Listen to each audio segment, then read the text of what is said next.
शिव शंकर, आज हम पवित्र पावन सावन महीने के दूसरे सोमवार की व्रत कथा का श्रवण करेंगे। एक गांव में श्याम नाम का एक आलसी ब्राह्मण अपनी पत्नी गीता के साथ रहता था। वह आलसी तो था, लेकिन उसमें एक बड़ी विशेषता थी कि वह भगवान भोलेनाथ का परम भक्त था। वह शाम सवेरे पूरे भक्तिभाव व श्रद्धा के साथ भगवान शिव के पूजन के साथ ही उनके नाम का जाप भी किया करता था। श्याम के यही नित्य के कार्य थे, बाकी समय तो वह सोया रहता था। इसी कारण दोनों पति पत्नी में रोजाना ही झगड़े भी होते थे। अब झगड़े होना तो स्वाभाविक ही था, क्योंकि वह आलस्य के कारण दूसरा कोई भी कार्य नहीं करता था। एक दिन उसकी पत्नी ने उसे खेत पर जाकर फसल काटने और सरसों की सब्जी लाने के लिए कहा और साथ में यह धमकी भी दी कि अगर ऐसा नहीं हुआ तो मैं खाना नहीं बनाऊंगी।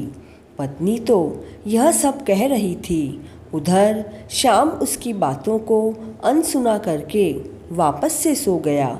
यह सारी घटना माता पार्वती व भगवान शिव देख रहे होते हैं। तब माता पार्वती भगवान शंकर से कहती है कि यह आपका कैसा भक्त है। आपकी भक्ति तो करता है, लेकिन कोई कर्म नहीं करता। आपको इसे मार्ग दिखाना चाहिए। तब भगवान शिव शंकर कहते हैं कि यह ब्राह्मण पिछले जन्म में गधा था, जो कि शिव मंदिर के सामने आकर सोता रहता। सोते सोते भी उसे मंदिर में भक्तों द्वारा किए हुए मंत्रों का उच्चारण सुनाई दिया करता था, और इसके साथ ही पवित्र सावन महीने में उसकी मृत्यु हो गई। इस कारण यह मनुष्य देह में इसने जन्म तो लिया, किंतु इसका आलसी स्वभाव नहीं गया। सही समय आने पर मैं इसका मार्गदर्शन अवश्य करूँगा। इधर शाम को उसकी पत्नी गीता फिर से जगाने लगी। अगर फसल आज नहीं कटी तो जानवर उसे खा जाएंगे। अब गीता खूब बोले जा रही थी, किंतु श्याम तो निद्रा देवी की गोद में सुनहरे सपने देख रहा था।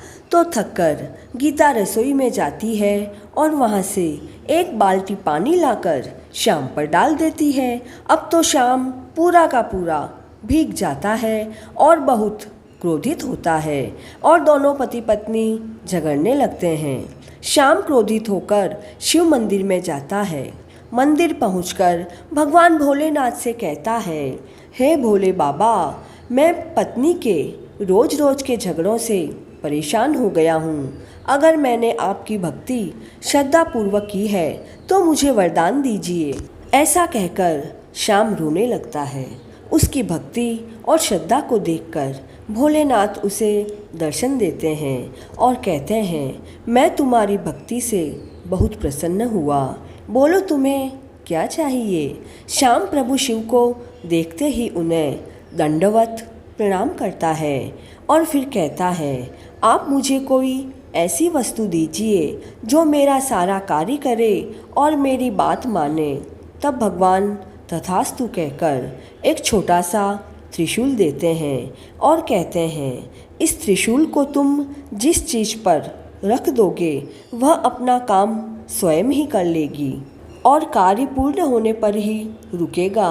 लेकिन कार्य करते हुए तुमने मना किया तो त्रिशूल वापस हमेशा के लिए लौटकर मेरे पास आ जाएगा। भगवान शिव त्रिशूल देकर अंतर्ध्यान हो गए। त्रिशूल को देखकर श्याम बड़ा प्रसन्न हो जाता है। श्याम त्रिशूल लेकर घर जाता है और अपनी पत्नी को भगवान शंकर के वरदान के बारे में बताता है।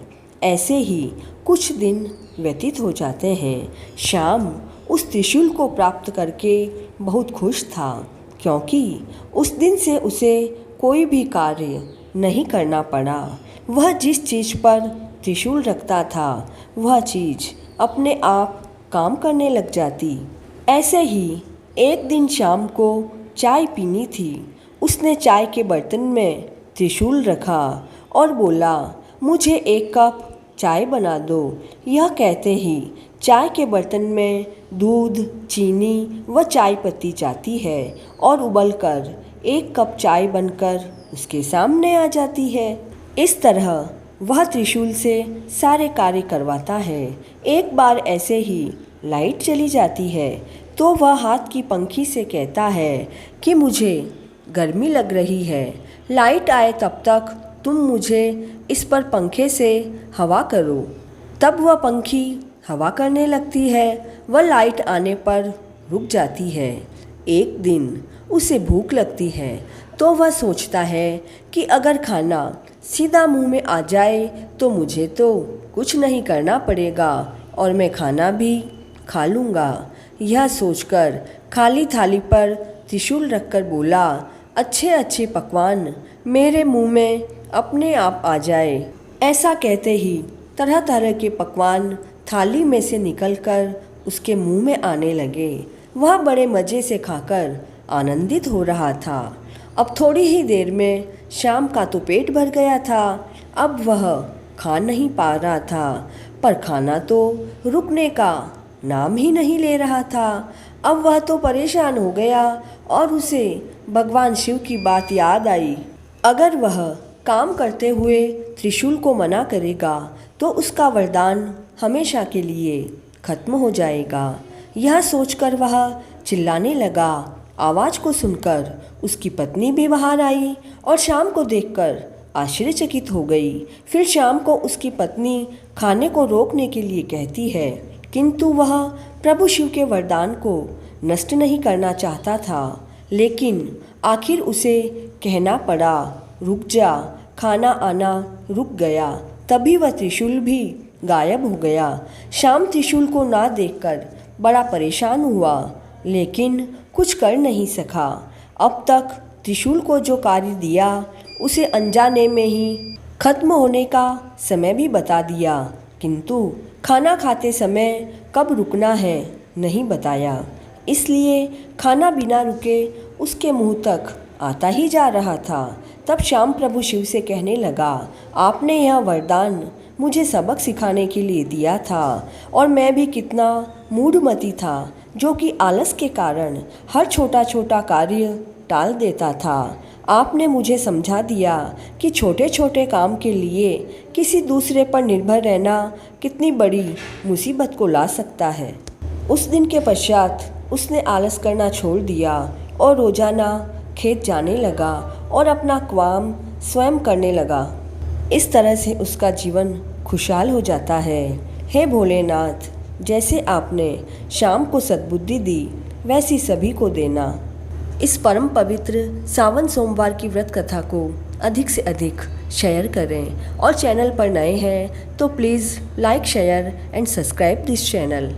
आज कामिका एकादशी भी है तो कामिका एकादशी की व्रत कथा का लिंक डिस्क्रिप्शन बॉक्स में दिया गया है और चैनल पर सावन मास महात्म्य भी चल रहा है, उसका लिंक भी डिस्क्रिप्शन बॉक्स में आपको मिल जाएगा। इन दोनों ही पुण्यदायिनी कथाओं को अवश्य ही श्रवण करें। जय शिव शंकर।